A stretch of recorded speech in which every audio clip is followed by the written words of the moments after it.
famous quote was spoken on January 20th, 1961, when President John F. Kennedy said, "My fellow Americans, ask not what your country can do for you, ask what you can do for your country." Now that means many things for different people. For some it's enlisting in the military, others it's voting during election season, some it's just paying taxes. What I think we could all do to help our country is to help address and prevent one of the most critical epidemics going on in our military today, and that's suicide. Now the military has dealt with suicide to some degree, since its inception.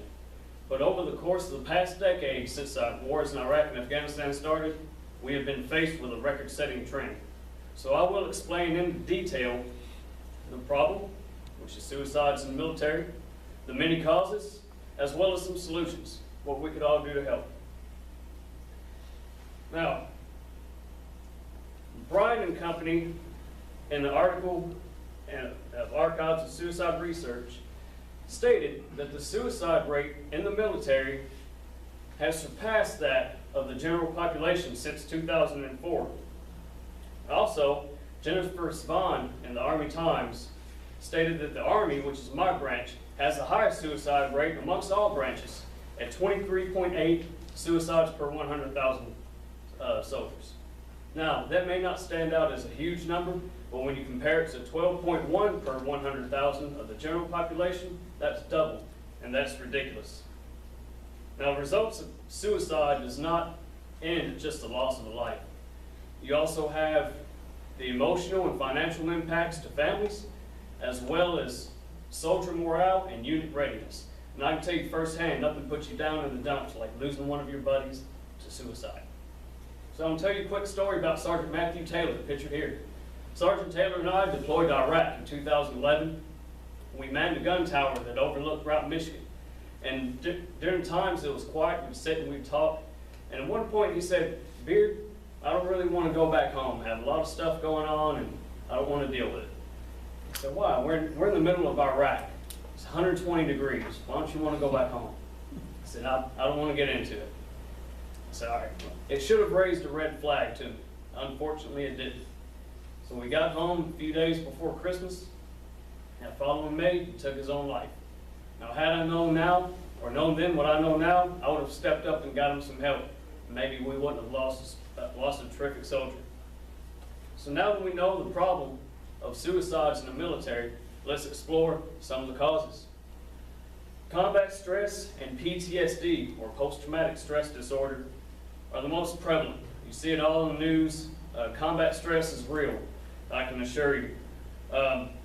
There's also been links of suicide to MOS, or jobs. Trofimovich and Company stated in the Suicide and Life-Threatening Behavior Journal that the infantry ranks #1. If you don't know what the infantry is, those are your frontline, first-in soldiers, your door kickers, so to speak. Civilian employment has been linked to suicides amongst reservists and National Guardsmen, such as myself. We don't all have jobs to go back to when we're on deployment. So that's in the back of a lot of minds. What's going to happen if the money runs out? So that definitely adds to the stress. Now, some people just don't know where to turn when they need help. So let's explore a few solutions. Basically, spread the word. There are currently over 900 military suicide prevention programs that's available. That's according to a congressional hearing on suicide prevention programs in 2013. The VA, militaryOneSource.com, very good resources, a lot of help available. Social media, the way it's risen to prominence as it has today, makes it extremely easy to share some of these resources, just a click of a mouse. And best of all, it's free. It's only going to cost you a few minutes of your time. Now, there are programs that will accept donations, but I'm not here to get you to give away your hard-earned money. But what I am here to twist your arm to do is share one of these resources when you get home, because you never know who's on your friends list. You may have a soldier in need. This may be all he needs to see. It could save a life and not even know it. Now, it should be apparent that suicides in the military is a serious issue that does require focus and attention. And we have and you should understand the problem, which is suicides in the military, some of the various causes, as well as some solutions of what we can do to help. So, in closing, my fellow Americans, what can you do to help your country? That's up to you, but I believe a good start would be to help our soldiers, because for some, the war does not end when we come home. Thank you.